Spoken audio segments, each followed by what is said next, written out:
In Congress, July 4, 1776. The unanimous Declaration of the 13 United States of America. When in the course of human events, it becomes necessary for one people to dissolve the political bands which have connected them with another, and to assume among the powers of the earth the separate and equal station to which the laws of nature and of nature's God entitle them, a decent respect to the opinions of mankind requires that they should declare the causes which impel them to the separation. We hold these truths to be self-evident, that all men are created equal, that they are endowed by their Creator with certain unalienable rights, that among these are life, liberty, and the pursuit of happiness, that to secure these rights, governments are instituted among men, deriving their just powers from the consent of the governed, that whenever any form of government becomes destructive of these ends, it is the right of the people to alter or to abolish it, and to institute new government, laying its foundation on such principles, and organizing its power in such form as to them shall seem most likely to effect their safety and happiness. Prudence, indeed, will dictate that governments long established should not be changed for light and transient causes, and accordingly all experience hath shown that mankind are more disposed to suffer while evils are sufferable than to right themselves by abolishing the forms to which they are accustomed. But when a long train of abuses and usurpations, pursuing invariably the same object, evinces a design to reduce them under absolute despotism, it is their right, it is their duty to throw off such government and to provide new guards for their future security. Such has been the patient sufferance of these colonies, and such is now the necessity which constrains them to alter their former systems of government. The history of the present King of Great Britain is a history of repeated injuries and usurpations, all having in direct object the establishment of an absolute tyranny over these states. To prove this, let facts be submitted to a candid world. He has refused his assent to laws, the most wholesome and necessary for the public good. He has forbidden his governors to pass laws of immediate and pressing importance, unless suspended in their operation till his assent should be obtained, and when so suspended, he has utterly neglected to attend to them. He has refused to pass other laws for the accommodation of large districts of people unless those people would relinquish the right of representation in the legislature, a right inestimable to them and formidable to tyrants only. He has called together legislative bodies at places unusual, uncomfortable, and distant from the depository of their public records,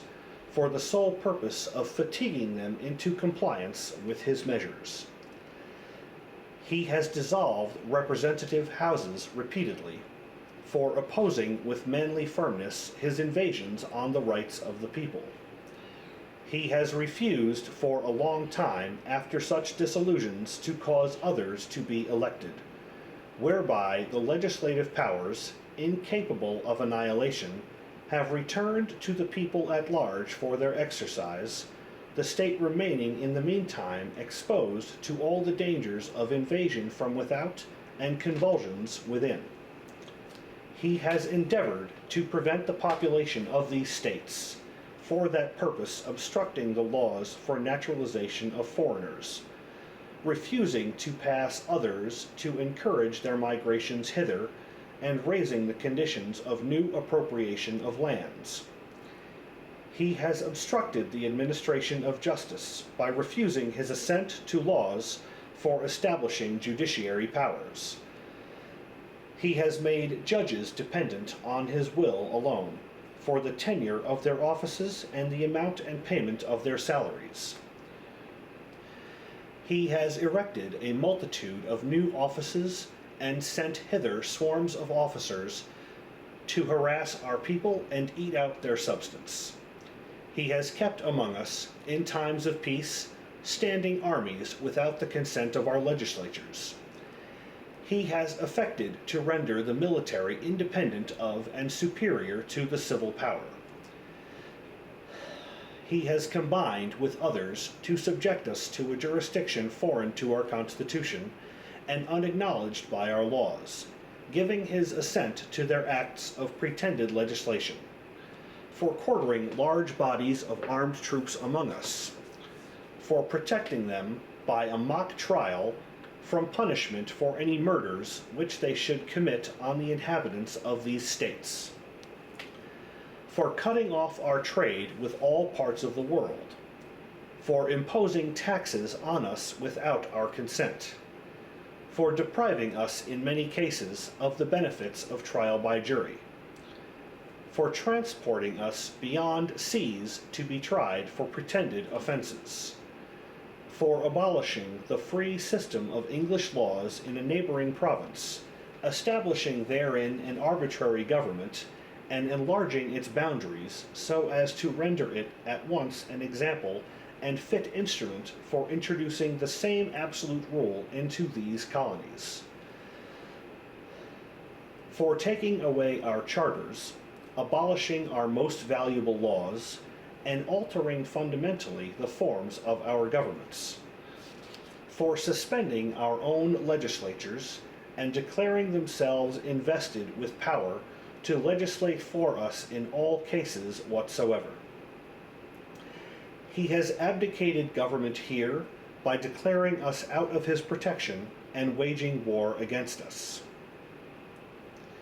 He has plundered our seas, ravaged our coasts, burnt our towns, and destroyed the lives of our people. He is at this time transporting large armies of foreign mercenaries to complete the works of death, desolation, and tyranny already begun with circumstances of cruelty and perfidy scarcely paralleled in the most barbarous ages, and totally unworthy of the head of a civilized nation. He has constrained our fellow citizens taken captive on the high seas to bear arms against their country, to become the executioners of their friends and brethren, or to fall themselves by their hands. He has excited domestic insurrections amongst us, and has endeavored to bring on the inhabitants of our frontiers, the merciless Indian savages, whose known rule of warfare is an undistinguished destruction of all ages, sexes, and conditions. In every stage of these oppressions, we have petitioned for redress in the most humble terms. Our repeated petitions have been answered only by repeated injury. A prince whose character is thus marked by every act which may define a tyrant is unfit to be the ruler of a free people. Nor have we been wanting in attention to our British brethren. We have warned them from time to time of attempts by their legislature to extend an unwarrantable jurisdiction over us. We have reminded them of the circumstances of our emigration and settlement here. We have appealed to their native justice and magnanimity, and we have conjured them by the ties of our common kindred to disavow these usurpations, which would inevitably interrupt our connections and correspondence. They, too, have been deaf to the voice of justice and consanguinity. We must, therefore, acquiesce in the necessity which denounces our separation, and hold them, as we hold the rest of mankind, enemies in war, in peace friends. We, therefore, the representatives of the United States of America, in General Congress, assembled, appealing to the Supreme Judge of the world for the rectitude of our intentions, do, in the name and by authority of the good people of these colonies, solemnly publish and declare that these united colonies are, and of right ought to be, free and independent states, that they are absolved from all allegiance to the British Crown, and that all political connection between them and the state of Great Britain is and ought to be totally dissolved, and that as free and independent states, they have full power to levy war, conclude peace, contract alliances, establish commerce, and to do all other acts and things which independent states may of right do. And for the support of this declaration, with a firm reliance on the protection of divine providence, we mutually pledge to each other our lives, our fortunes, and our sacred honor.